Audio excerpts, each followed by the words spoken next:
Paz de Cristo, amigos y hermanos.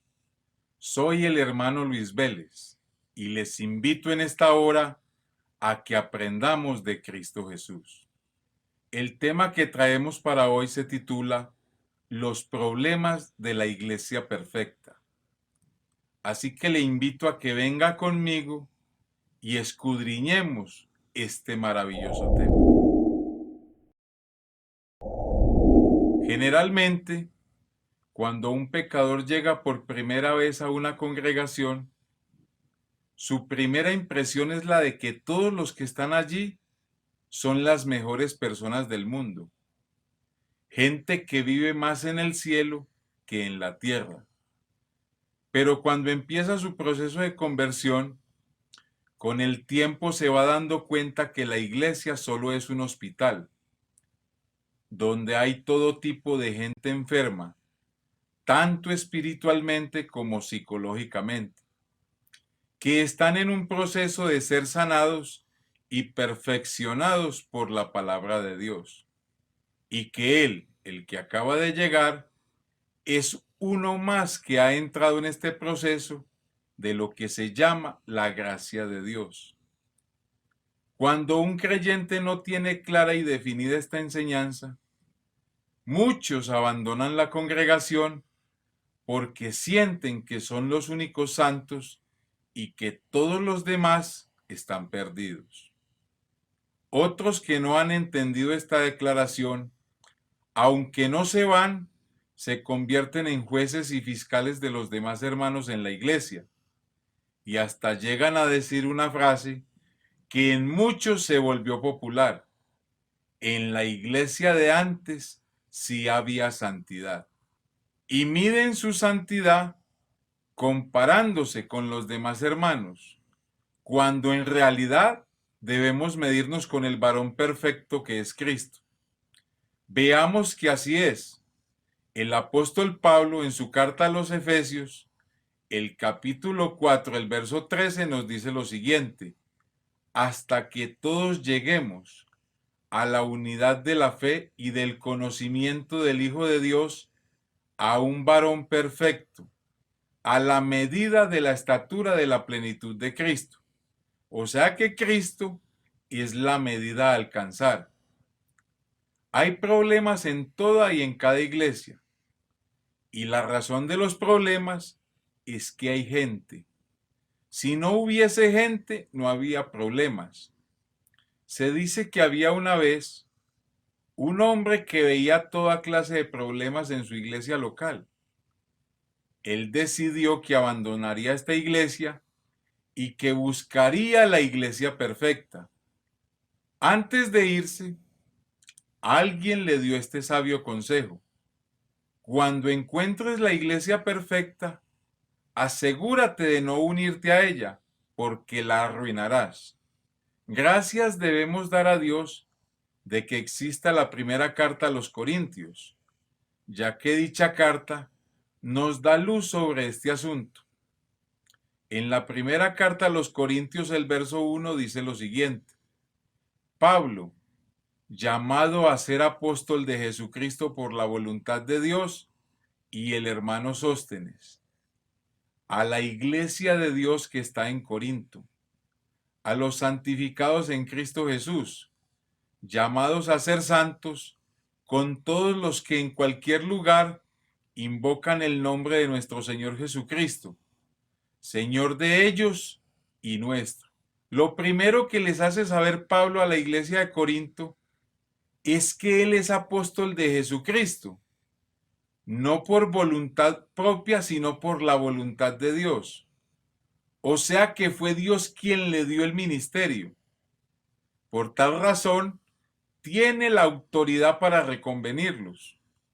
Lo segundo que les hace saber es que la iglesia es de Dios. No es la iglesia de Corinto, sino la iglesia de Dios que está en Corinto.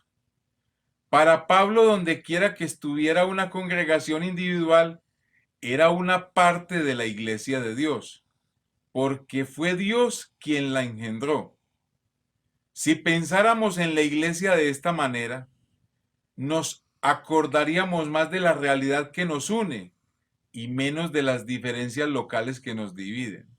Lo tercero que les hace saber o les recuerda es que han sido santificados en Cristo Jesús, o más bien dicho, separados por Cristo, y que sobre ellos ha sido imputada la santidad de Cristo por el bautismo. Lo cuarto que les recuerda es el propósito que todos deben tener o deben de alcanzar, llamados a ser santos. Aunque poseían una santidad imputada, cuando fueron bautizados y luego llenos por el Espíritu Santo, Pablo les anima a llevar una vida de santidad digna de la santidad que han recibido.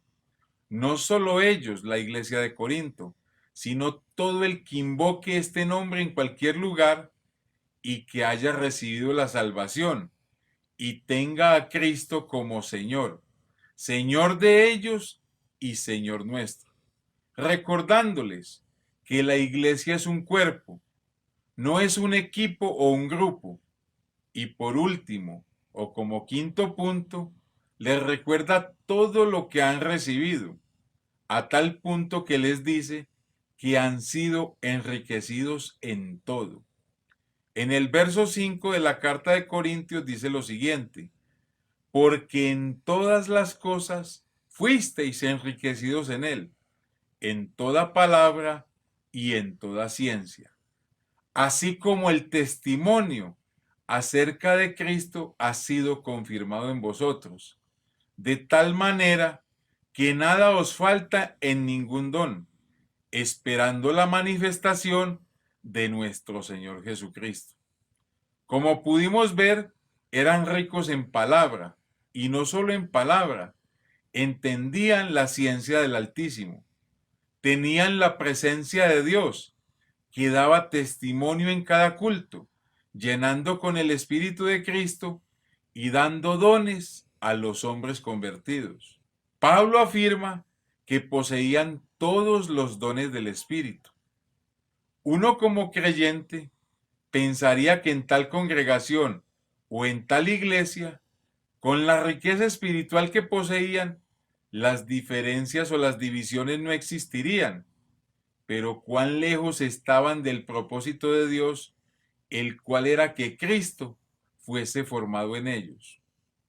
Veamos pues la cantidad de problemas que enfrentaba dicha iglesia, pero que aún seguían siendo la iglesia del Dios viviente.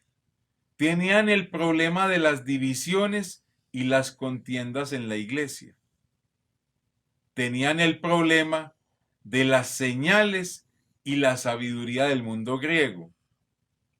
Tenían el problema de la carnalidad. Pablo dice que andaban como hombres. Tenían el problema de la inmoralidad sexual. Había incesto en la iglesia. Tenían el problema de llevar un hermano ante los tribunales de incrédulos y paganos. Tenían el problema de la fornicación entre hermanos y la fornicación con prostitutas. Tenían el problema de la sexualidad en los solteros y los problemas matrimoniales por el sexo. Además, tenían el problema de los divorcios. Tenían el problema de comer carne ofrecida a los ídolos. Tenían el problema de la autoridad del hombre y de la mujer en la iglesia. Tenían el problema de los abusos y la discriminación en la cena del Señor. Tenían problemas con los dones espirituales. Tenían el problema de la falta de amor. Tenían problemas con el hablar en lenguas y con la profecía. Tenían el problema de la enseñanza equivocada acerca de la no resurrección de los muertos. Tenían problemas con la ofrenda para los santos de Jerusalén. Amigo y hermano, no se vaya de la iglesia perfecta. No encontrará otra iglesia mejor, ya que Cristo la perfeccionó, pero todavía está en el proceso de Dios. Aunque el hombre ve la iglesia llena de problemas y dificultades, para el Señor sigue siendo la niña de sus ojos. Les invito a que no se pierda la parte 2 de esta enseñanza, donde desarrollaremos cada uno de estos problemas.